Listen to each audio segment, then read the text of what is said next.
Di penjara Rusia yang suram, seorang algojo terlibat dalam perkelahian brutal dengan seorang tahanan. Pada akhirnya tahanan tersebut terbunuh dan algojo tersebut segera ditangkap oleh penjaga.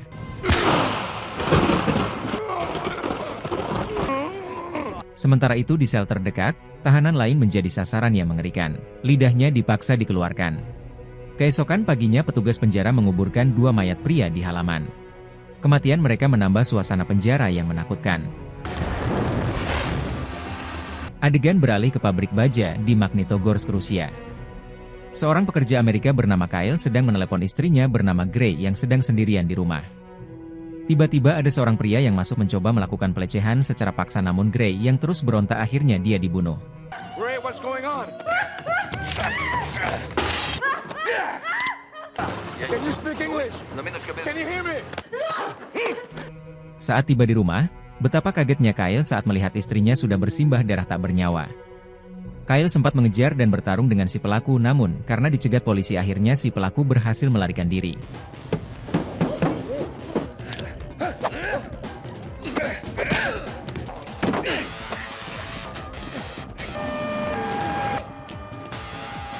Selang beberapa minggu diadakan persidangan, namun karena tidak cukup bukti dan si pelaku telah menyuap hakim maka dirinya dibebaskan.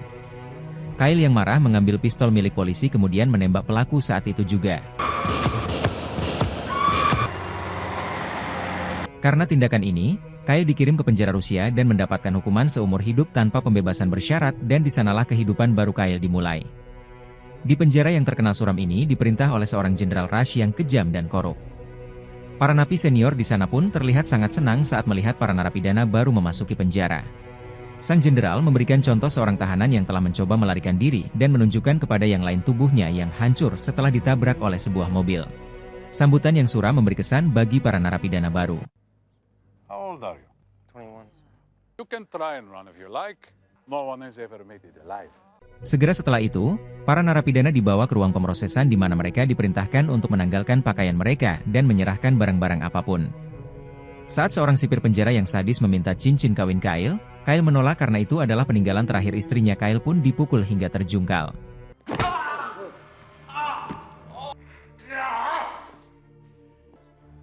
Malam itu Kyle duduk sendirian di selnya yang remang-remang masih mencoba menyesuaikan diri dengan kenyataan hidup di penjara yang keras. Kenangan masa-masa bahagia bersama istrinya memenuhi pikirannya. Saat tengah malam, Billy teman satu selnya dibawa oleh para sipir.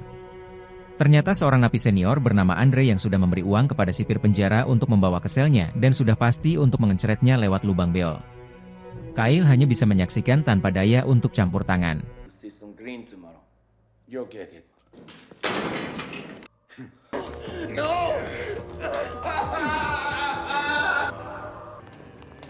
Keesokan paginya saat para narapidana berkumpul, Kyle melihat Billy dalam keadaan babak belur dan semangatnya tampak hancur. Tanda-tanda pelecehan Andre terhadapnya terlihat jelas. Kemarahan Kyle memuncak ketika dia melihat Andre wajahnya seperti pelaku pembunuh istrinya. Maka dari itu dia memukul Andre hingga terjadilah sebuah pertarungan kecil yang akhirnya membuat Kyle harus dijebloskan ke ruang isolasi yang gelap dan kotor. Selama ini Kyle menolak makan dan membiarkan makanan itu tetap ada tak tersentuh. Kyle mulai putus asa dan titik terendahnya adalah dia mencoba melakukan bundir tetapi usahanya gagal. Suatu hari saat Kyle terbaring lemas, seekor kupu-kupu terbang masuk melewati jendela. Makhluk kecil itu mengingatkan kembali saat istrinya masih hidup, di mana istrinya melarang Kyle membunuh kupu-kupu yang masuk rumahnya. Hal tersebut membuat Kyle kembali termotivasi untuk bertahan dan melanjutkan hidupnya. Saat sedang makan, terdengar suara tahanan yang berada di sebelah ruangannya. Karena merasa terganggu, Kyle mencoba berkomunikasi dengan menepuk temboknya.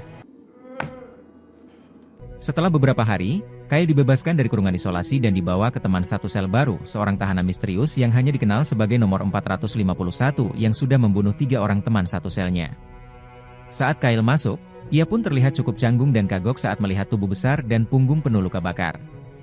Dapat dipastikan tahanan bernama 451 ini pasti sangat kejam.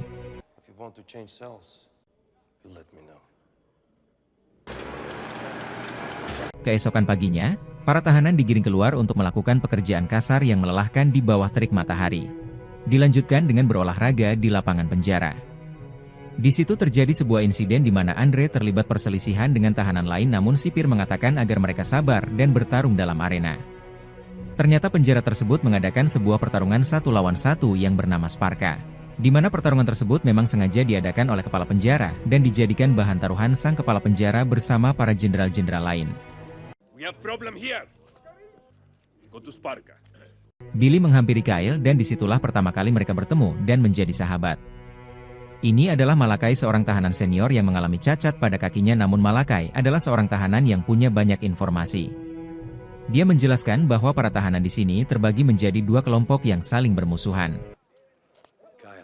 Malam pun tiba, saat Kyle sedang tidur tiba-tiba dia dikagetkan oleh Napi 451 yang menutup mulutnya. Ternyata Kyle mengigau saat tidur dan hanya menyuruhnya untuk diam.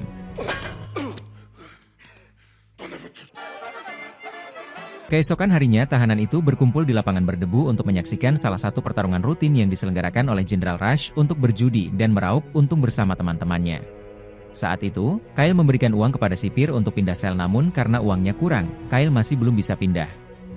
Tiba saatnya diadakanlah acara Sparka. Kerumunan bersorak kegirangan menantikan tontonan penuh kekerasan. Acara tersebut mempertandingkan antara Andre melawan tahanan dari geng lain yang akhirnya dimenangkan oleh Andre.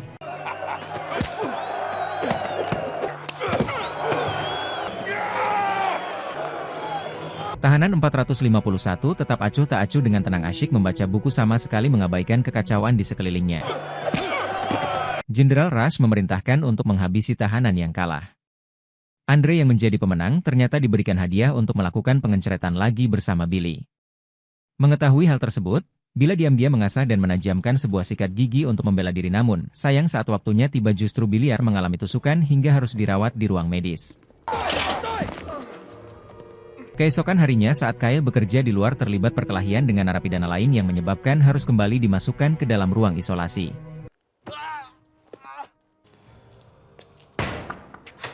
Saat sudah di ruang isolasi, Kyle kembali mendengar suara tahanan dari ruang sebelah dan Kyle kembali menepuk tembok. Berminggu-minggu Kyle dikurung di sana hingga akhirnya dia terbiasa dengan suara teriakan dari tahanan di ruang sebelah yang masih misterius tersebut. Setelah beberapa hari Kyle dilepaskan dari sel isolasi dan dikembalikan ke sel asalnya. Kyle yang sudah mati rasa pun diam-diam membaca buku yang ditulis oleh Napi 451 dan saat ketahuan Kyle bahkan tidak menunjukkan ekspresi apapun. Don't start, or I put you both in the hole. Ketika jam makan, Andre menghampiri Kyle dan mengejeknya sehingga akhirnya Kyle pun menghampiri balik Andre dan memukulnya hingga terjadi sebuah pertarungan yang mengakibatkan Kyle harus kembali dimasukkan ke dalam ruang isolasi untuk waktu yang sangat lama.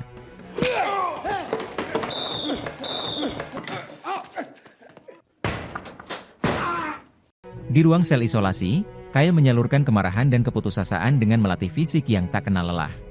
Setiap hari Kyle latihan hingga otot-ototnya semakin kuat dan penampilannya berubah.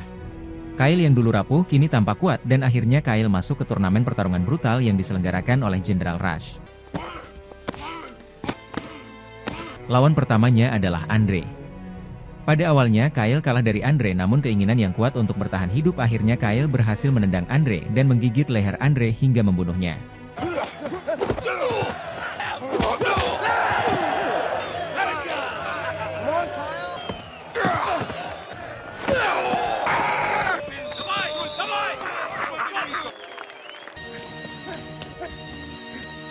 Seiring berjalannya waktu Kyle mulai mendominasi pertarungan, memenangkan pertandingan demi pertandingan, kemenangannya menjadi terkenal.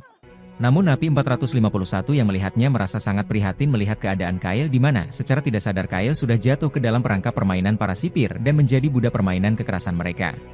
Saat berada di kamar sel pun Kyle sudah tidak takut lagi dengan tahanan 451 dan justru mereka menjadi teman baik. Pada hari kemerdekaan Rusia, Jenderal Rush mengadakan sebuah acara khusus kemerdekaan di penjara.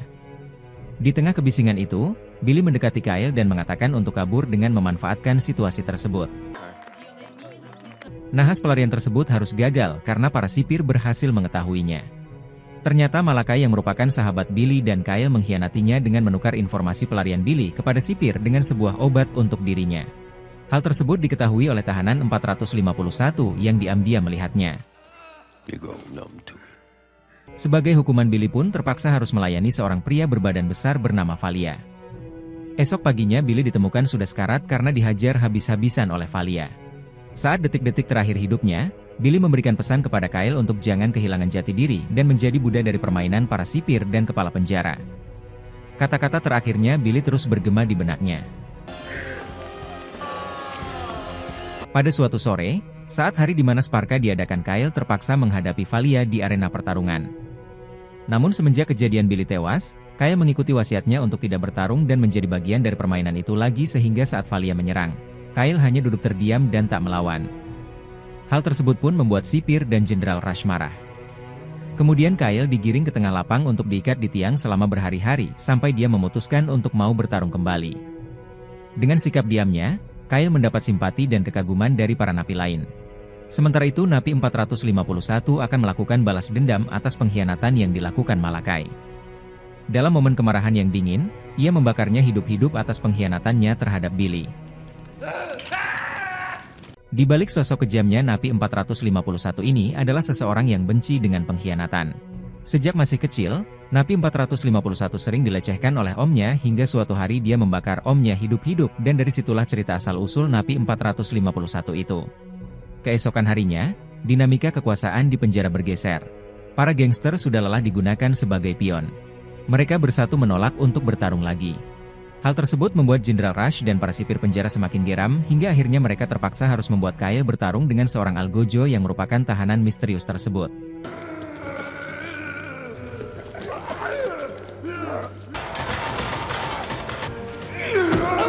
Saat Kyle terbaring lemah, secara naluriah menepuk dinding seperti yang telah dia lakukan berkali-kali di ruang isolasi, hingga akhirnya si Algojo perlahan mendekati memeluk Kyle dan mengenalinya sebagai teman.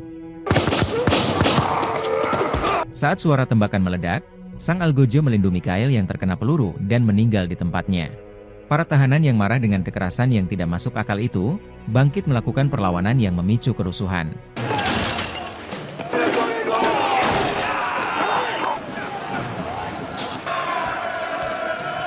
Kyle berlutut di samping tubuh Algojo dan menutupi wajahnya dengan jaket sebagai penghormatan terakhir. Lalu Kyle kembali ke selnya di mana Napi 451 menyerahkan sekumpulan dokumen bukti pembunuhan dan korupsi yang telah terjadi penjara selama puluhan tahun.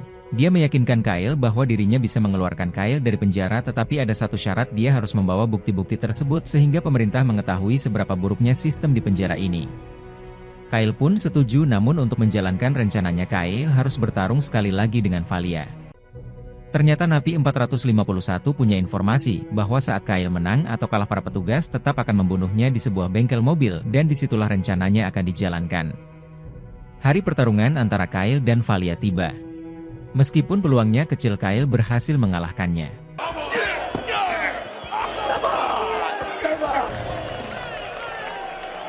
Sebelum dia bisa merayakan kemenangannya, para pengawal mengerumuninya dan menyeretnya pergi ke sebuah bengkel untuk dihabisi. Sementara Napi 451 menggunakan terowongan rahasia dibantu oleh narapidana lain untuk menyusup ke bengkel tempat Kyle ditahan.